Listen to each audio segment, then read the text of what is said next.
அனைவருக்கும் வணக்கம். YouTube சேனல்ஸை follow பண்ணி டிஎன்பிஎஸ்சி எக்ஸாம்ஸுக்கு ப்ரிப்பேர் பண்ணிக்கிட்டு இருக்கிற ஸ்டூடெண்ட்ஸ் எல்லாருமே எப்படியாவது நாம் இந்த எக்ஸாமில் கிளியர் பண்ணிடணும் அப்படிங்கிற அந்த ஒரு கனவோட தான் யூடியூப் சேனல்ஸை ஃபாலோ பண்ணி ப்ரிப்பேர் பண்ணிக்கிட்டு இருப்பீங்க. பட் அப்படி நீங்கள் ஃபாலோ பண்ணுற ஒரு சில யூடியூப் சேனல்ஸால் நீங்கள் எக்ஸாமில் ஃபெயில் ஆகிறதுக்கு நிறைய சான்சஸ் இருக்குது. இப்போ ரீசன்ட் டைமில் அந்த மாதிரி நான் பார்த்த ஒரு 3 இன்சிடெண்ட்டை தான் இப்போ உங்கள் கூட ஷேர் பண்ணிக்க போகிறேன். அதில் ஃபஸ்ட்டு பார்த்தீங்கன்னா ஒரு 2-3 நாள் இருக்கும்னு நினைக்கிறேன். ஒரு 3 நாளைக்கு முன்னாடி நம்ம ஸ்டூடெண்ட் ஒருத்தவங்க எனக்கு வாட்ஸ்அப்பில் ஒரு வீடியோ சென்ட் பண்ணியிருந்தாங்க.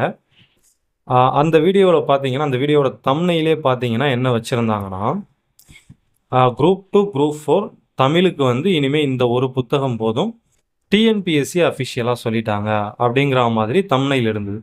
எனக்கு கரெக்டாக ஞாபகம் இல்லை, பட் இந்த சென்ஸில் தான் இருந்தது. அதாவது டிஎன்பிஎஸ்சி ஒரு புத்தகத்தை சொல்லிட்டாங்க, அந்த புத்தகத்தை மட்டும் நாம் தமிழுக்கு படித்தா போதும் அப்படிங்கிற மாதிரி தம்ப்நெயில் வச்சுருந்தாங்க. அந்த தம்ப்நெயிலை பார்த்த உடனேவே அது ஒரு தவறான தகவல் அப்படின்னு எனக்கு தெரிஞ்சிருச்சு. சரிங்களா? பட் இருந்தாலும் உள்ளே அவங்க எந்த புத்தகத்தை சொல்லியிருக்காங்க அப்படின்னு பார்க்கலான்ட்டு அந்த வீடியோ ஓப்பன் பண்ணேன். அதில் அவங்க எந்த புத்தகத்தை சொல்லியிருந்தாங்க அப்படின்னு பார்த்தீங்கன்னா, தமிழ்நாடு கெரியர் சர்வீசஸ்னு ஒரு வெப்சைட் இருக்குது. சீனியர் ஆஸ்பிரண்ட்ஸு கண்டிப்பாக தெரிஞ்சிருக்கும். அந்த வெப்சைட் பார்த்தீங்கன்னா தமிழ்நாடு கவர்மெண்ட் தான் ரன் பண்ணிக்கிட்டு இருக்காங்க. அதில் இந்த குரூப் 4 குரூப் 2 இந்த எக்ஸாமுக்கெலாம் மெட்டீரியல்ஸ் ப்ரொவைட் பண்ணுவாங்க, பிடிஎஃப் மெட்டீரியல்ஸ் கொடுப்பாங்க. இப்போ கூட பார்த்தீங்கன்னா இப்போ ரீசெண்டாக தமிழுக்கு அதில் மெட்டீரியல்ஸ் கொடுத்துக்கிட்டு இருக்காங்க. நான் கூட அதுலேருந்து உங்களுக்கு அந்த ஊர் பெயர்களின் மருவெலாம் இருக்குது இல்லையா, அதெல்லாம் அதுலேருந்து எடுத்து கொடுத்துருப்போம், பார்த்துருப்பீங்க. இப்போ எனக்கு நம்ம ஸ்டூடெண்ட் அனுப்பியிருந்த அந்த வீடியோவில் பார்த்தீங்கன்னா அந்த மெட்டீரியல்ஸை தான் அவங்க சொல்லியிருந்தாங்க. அதாவது தமிழ்நாடு கெரியர் சர்வீசஸ் வெப்சைட்டில் இப்போ தமிழுக்கு போட்டிருக்கிற மெட்டீரியல்ஸை தான் டிஎன்பிஎஸ்சி படிக்க சொன்னதாக சொல்லி அந்த வீடியோவோட தம்ப்நெயிலில் அவங்க வச்சுருந்தாங்க. இங்கே முக்கியமாக தெரிஞ்சிக்க வேண்டிய ஒரு விஷயம் என்ன அப்படின்னு பார்த்தீங்கன்னா, இது வரைக்கும் டிஎன்பிஎஸ்சி இந்த புத்தகத்தை படிங்கன்னு எந்த ஒரு புத்தகத்தையும் சஜஸ்ட் பண்ணதே கிடையாது. எந்த சப்ஜெக்ட்டுக்குமே, தமிழுக்கும் சரி, மேத்ஸுக்கும் சரி, பாலிட்டிக்கும் சரி, எக்கனாமிக்ஸுக்கும் சரி, சயின்ஸுக்கும் சரி, ஜாக்ரஃபிக்கும் சரி, எந்த ஒரு புத்தகத்துக்கும் ஸ்டூடெண்ட் இந்த புத்தகத்தை மன்னிக்கவும், எந்த ஒரு டாப்பிக்கும், எந்த ஒரு சப்ஜெக்ட்டுக்கும் ஸ்டூடெண்ட்ஸ் இந்த புத்தகத்தை படிக்கலாம் அப்படிங்கிற மாதிரி எந்த ஒரு புத்தகத்தையும் அவங்க சஜஸ்ட் பண்ணதே கிடையாது. இப்போ நம்ம நார்மலாக டிஎன்பிஎஸ்சி எக்ஸாம்னா என்ன பண்ணுறோம், ஸ்கூல் புக்ஸ் படிக்கிறோம், அதுக்கப்புறம் அவுட் சோர்ஸ் கொஞ்சம் படிக்கிறோம் இல்லையா. இதெல்லாம் எப்படி சொல்கிறது, ஒவ்வொரு எக்ஸாம் முடிஞ்சதுக்கப்புறமும் கொஷின் எங்கெங்கேருந்து எடுக்கிறாங்கன்னு பார்த்து அதை பொறுத்து தான் எல்லாம் சஜஸ்ட் பண்ணுறாங்க. இப்போ ஸ்கூல் புக்லேருந்து கொஷின் வருது, ஸோ ஸ்கூல் புக் நாம் படிக்கணும். அதே மாதிரியே இப்போது தமிழ்நாட்டு வரலாறை பொறுத்த வரைக்கும் இந்த வெங்கடேசன் புத்தகத்திலேருந்து கொஷின் எடுக்கிறாங்க, ஸோ அதை படிக்கலாம் அப்படின்ட்டு ஒவ்வொரு எக்ஸாம் முடியும் போதும் நாமளாக தான் புத்தகங்களை கண்டுபிடிச்சி படிச்சுக்கிட்டு இருக்கோம். மற்றபடி டிஎன்பிஎஸ்சி இது வரைக்கும் எந்த ஒரு இடத்துலையும் இந்த புத்தகத்தை நீங்கள் படிக்கலாம், இந்த புத்தகத்தை நீங்கள் படிச்சிங்கன்னா போதும் அப்படின்னு எந்த ஒரு இடத்துலையும் சொன்னதே கிடையாது. ஈவன் நீங்களே டிஎன்பிஎஸ்சிக்கு வேணால் மெயில் போட்டு பாருங்கள். இப்போ குரூப் 4 எக்ஸாமுக்கு எந்தெந்த புத்தகம் படிக்கணும் அப்படின்னு மெயில் போட்டு பாருங்கள். இல்லைனா டோல் ஃப்ரீ நம்பர் இருக்குல்ல, அது கால் பண்ணி பாருங்கள். கால் பண்ணி இந்த மாதிரி டிஎன்பிஎஸ்சி எக்ஸாமுக்கு குரூப் 4கோ குரூப் 2கோ ஏதோ ஒரு எக்ஸாமை சொல்லி அதுக்கு என்னென்ன புத்தகம் படிக்கணும் அப்படின்னு கேட்டு பாருங்கள். அவங்க சிம்பிளாக ரிப்ளை பண்ணுவாங்க. என்ன சொல்லுவாங்கன்னா, சிலபஸ் கொடுத்துருப்போம், அந்த சிலபஸ் ரிலேட்டடாக கொஷின் கேட்போம், அந்த சிலபஸ் கவர் ஆகிற மாதிரி நீங்கள் படிக்கணும், எந்த புத்தகத்தை படித்தாலும் அந்த சிலபஸ் கவர் ஆகிற மாதிரி படிக்கணும் அப்படின்னு சொல்லி சிம்பிளாக முடிச்சிருவாங்க. சரிங்களா? ஸோ இதுதான் உண்மை. சரிங்களா? மற்றபடி டிஎன்பிஎஸ்சி ஒரு புத்தகத்தை சஜஸ்ட் பண்ணியிருக்காங்க, அந்த புத்தகத்தை மட்டும் படித்தா போதும் அப்படின்னு சொல்லியிருக்காங்க அப்படிங்கிறது பார்த்தீங்கன்னா முழுக்க தவறான ஒரு தகவல். இதில் என்ன ஒரு கொடுமையான விஷயம் அப்படின்னு பார்த்தீங்கன்னா, அந்த வீடியோவை நான் பார்த்தப்பே ஆல்மோஸ்ட் ஒரு 55,000 பேர் கிட்டத்தட்ட பார்த்துட்டாங்க. இப்போ அதில் ஒரு 25,000 பேர் அதை உண்மைன்னு நம்பிட்டு அந்த மெட்டீரியல்ஸை படிக்கிறாங்கன்னு வச்சுங்களேன். நிச்சயமாக அதை மட்டும் வச்சு அவங்களால எக்ஸாமில் கிளியர் பண்ண முடியாது. இன்னொரு முக்கியமான விஷயத்தை சொல்லிடுறேன்.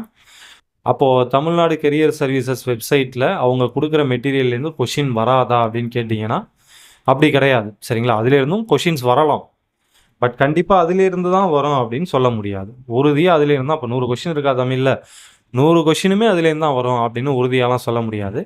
அதுலேருந்து சில கொஷின்ஸ் வரலாம். சரிங்களா? நான் அவங்களே என்ன பண்ணியிருப்பாங்கன்னா, நிறைய புத்தகங்களை ரெஃபர் பண்ணி அதுலேருந்து தான் எடுத்து கொடுத்துருப்பாங்க. ஸோ அதுலேருந்து ஒரு சில கொஷின்ஸ் வரலாம். பட் முழுக்க 100 கொஷினுமே அதுலேருந்து தான் வரும். டிஎன்பிஎஸ்சி அந்த ஒரு புத்தகத்தை மட்டும் படித்தா போதும்னு சொல்லியிருக்காங்க அப்படிங்கிறதுலாம் முற்றிலும் தவறான தகவல். அடுத்து அதே மாதிரியே பார்த்தீங்கன்னா இன்னொரு வீடியோ, இது வந்து ஒரு வாரத்துக்கு முன்னாடி இருக்கும்னு நினைக்கிறேன். நம்ம ஸ்டூடெண்ட் பார்த்தீங்கன்னா வேற ஒரு ஸ்டூடெண்ட் பார்த்தீங்கன்னா ஒரு வீடியோவை அனுப்பிச்சிருந்தாங்க. அதில் ஒருத்தவங்க என்ன சொல்லியிருந்தாங்கன்னா, தமிழுக்கு வந்து அவுட் சோர்ஸே படிக்க தேவையில்லை, ஸ்கூல் புக்ஸ் மட்டும் படித்தா போதும், ஸ்கூல் புக் மட்டுமே படித்து நம்ம 90-95 வரைக்கும் கரெக்டாக ஆன்சர் பண்ணலாம் அப்படிங்கிற மாதிரி சொல்லியிருந்தாங்க. எனக்கு தெரிஞ்ச வரைக்கும் இதுக்கு இப்போதைக்கு வாய்ப்பே கிடையாது. சரிங்களா? ஒரு 2 வருஷத்துக்கு முன்னாடி வேணால் இது ஓகே. ஒரு 2 வருஷம்னா சிலபஸ் சேஞ்ச் ஆகிறதுக்கு முன்னாடி சொல்கிறேன். சரிங்களா? 2024, 23 அந்த காலகட்டத்தில் வேணால் இது ஓகேவாக இருக்கும். ஏன்னா அப்போ வந்து அவுட் சோர்ஸ் அந்த அளவுக்கு கேட்கல, ஸ்கூல் புக்லேருந்து தான் கொஷின் கேட்டாங்க. நீங்கள் ஸ்கூல் புக் நல்லா படிச்சுட்டு போனாலே 90, 95, ஈவன் 99, 100க்கு 100லாம் எடுத்திருக்காங்க. சரிங்களா? இப்போ நானுமே பார்த்தீங்கன்னா 2025க்கு முன்னாடி நடந்த எக்ஸாம்ஸில் 98, 99லாம் எடுத்திருக்கேன். ஏன்னா அப்போ முழுக்க முழுக்க ஸ்கூல் புக்லேருந்து எடுத்தாங்க. சரிங்களா? பட் இப்போ வந்து அந்த மாதிரி நிச்சயமாக முடியாது. நீங்கள் ஸ்கூல் புக்கை மட்டும் படிச்சுட்டு போயிட்டு 90, 95 எடுக்கிறது என்னை பொறுத்த வரைக்கும் பாசிபிளே கிடையாது. அதிகபட்சம் 75 இல்லைனா 80 வரைக்கும் நீங்கள் நெருங்கலாம் ஸ்கூல் புக்கை மட்டும் படித்து. அதுக்கு என்ன பண்ணுன்னா, உங்களுடைய அந்த பேசிக் இன்ஸ்டிங்க்ட்லாம் சொல்லுவாங்க இல்லைங்களா, பேசிக் நாலேஜ், பேசிக் இன்ஸ்டிங், இந்த மாதிரி விஷயத்தை நீங்கள் நல்லா யூஸ் பண்ணணும். அந்த மாதிரி உங்களுக்கு யூஸ் பண்ண தெரிஞ்சதுன்னா நீங்கள் ஸ்கூல் புக்கை மட்டுமே படிச்சுட்டு போயிட்டு ஒரு 80 கொஷின் வரைக்கும் ஆன்சர் பண்ணுறதுக்கு வாய்ப்பு இருக்குது. பட் அதை நான் சொல்கிற மாதிரி உங்களுக்கு ஜென்ரலாக நிறைய விஷயங்கள் தெரிஞ்சிருக்கணும். சரிங்களா? நீங்கள் தமிழுக்குன்னு ப்ரிப்பேர் பண்ணலனா கூட ஜென்ரலாக நிறைய தெரிஞ்சிருக்கணும். அதை வச்சு ஆப்ஷன் எலிமினேஷன், கால்குலேட்டிவ் கெஸ்ஸிங் இதெல்லாம் பண்ணி ஒரு 80 கொஷின் வரைக்கும் நீங்கள் நெருங்கலாம். மற்றபடி அவுட் சோர்ஸ் படிக்கவே தேவையில்லை அப்படிங்கிறது வந்து நிச்சயமாக வந்து ஒரு சரியான அணுகுமுறையாக இருக்காது. நம்ம செலக்டடாக கொஞ்சமாவது அவுட் சோர்ஸ் படிச்சுட்டு போகிறது தான் நல்லது. சரிங்களா? ஸோ இதுவுமே பார்த்தீங்கன்னா, இப்போ நான் சொன்ன இந்த 2 தகவலுமே பார்த்தீங்கன்னா, அவங்க வந்து தெரிஞ்சு சொன்னாங்களா, இல்லை தெரியாமல் சொன்னாங்களா அப்படின்னு எனக்கு தெரியல. மேபி அவங்களுக்கு வந்து இந்த டிஎன்பிஎஸ்சி தேர்வுகள் சம்மந்தமாக அந்தளவுக்கு நாலேஜ் இல்லாமல் இருக்கலாம். அவங்க புதுசாக வந்து சேனல் ஸ்டார்ட் பண்ணவங்களா இருக்கலாம். ஸோ இந்த மாதிரி காரணங்கள் இருக்கலாம். சரிங்களா?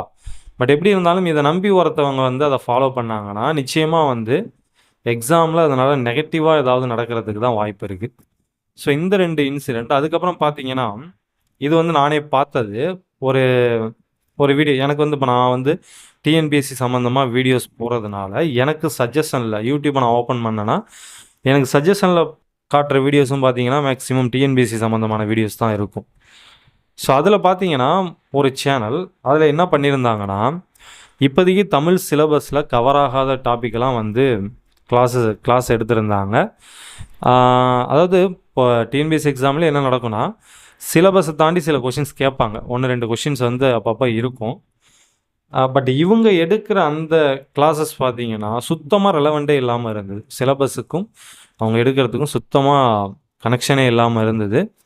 பட் என்னன்னு தெரியல. சரிங்களா? ஏன் அதெல்லாம் அவங்க கிளாஸ் எடுத்துக்கிட்டு இருக்காங்க அப்படின்னு தெரியல. அது எதுலேயுமே கவர் ஆகாது. சரிங்களா? இப்போ நார்மலாக இப்போ நீங்கள் புறநானூறு, அகநானூறு இதெல்லாம் பார்த்தீங்கன்னா நமக்கு இப்போதைக்கு தமிழ் சிலபஸில் கிடையாது. இருந்தாலும் அதை நம்ம படிக்கலாம்.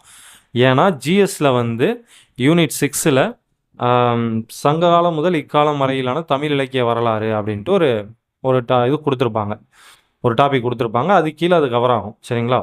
நான் சொல்கிறது புறநானூறு, அகநானூறு, கலித்தொகை இதெல்லாம் வந்து இப்போதைக்கு தமிழ் சிலபஸில் கிடையாது. பட் இருந்தாலும் ஜிஎஸ்ல அது கவர் ஆகும். ஸோ அதனால் அதை படிக்கலாம். பட் நான் சொல்கிற பர்சன் பார்த்தீங்கன்னா சிலபஸில் எந்த ஒரு இடத்துலையுமே கவர் ஆகாத சில விஷயங்களை வந்து கிளாஸ் எடுத்திருந்தாங்க. அது எதுக்குன்னு தெரியல.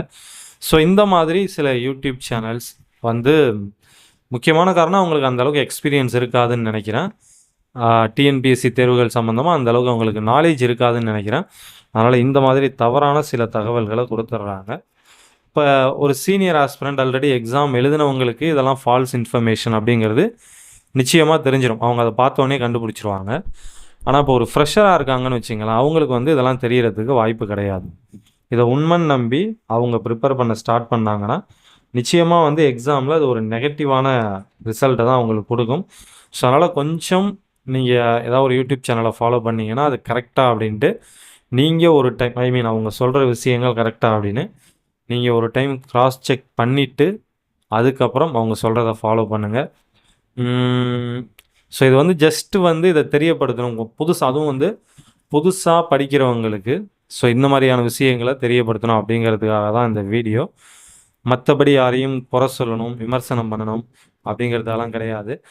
ஏன்னா நான் என்ன நினைக்கிறேன்னா, உண்மையாகவே வந்து அவங்களுக்கு அது தெரியலன்னு தான் நினைக்கிறேன். இப்போ குறிப்பாக வந்து நான் ஃபஸ்ட்டு சொன்னேன்ல, டிஎன்பிஎஸ்சி இதை மட்டும் படித்தா போதுன்னு சொல்லிட்டாங்க அப்படின்னு டைட்டில் வச்சுருந்தாங்க அப்படின்னு சொன்னேன் இல்லையா? ஸோ அவங்களுக்கு வந்து டிஎன்பிஎஸ்சி தேர்வுகள் பற்றி அந்தளவுக்கு ஒரு ஐடியா இருக்காது அப்படின்னு நினைக்கிறேன். அந்தளவுக்கு எக்ஸ்பீரியன்ஸ் இல்லைன்னு நினைக்கிறேன். சரிங்களா? ஸோ அதனால் அந்த மாதிரி அவங்க வச்சுருப்பாங்க. அதை என்ன சொல்லப்போனால், அந்த தமிழ்நாடு கரியர் சர்வீசஸ் வெப்சைட் வந்து நான் ஏற்கனவே சொன்ன மாதிரி தமிழ்நாடு கவர்மெண்ட்டே ரன் பண்ணுறது. சரிங்களா?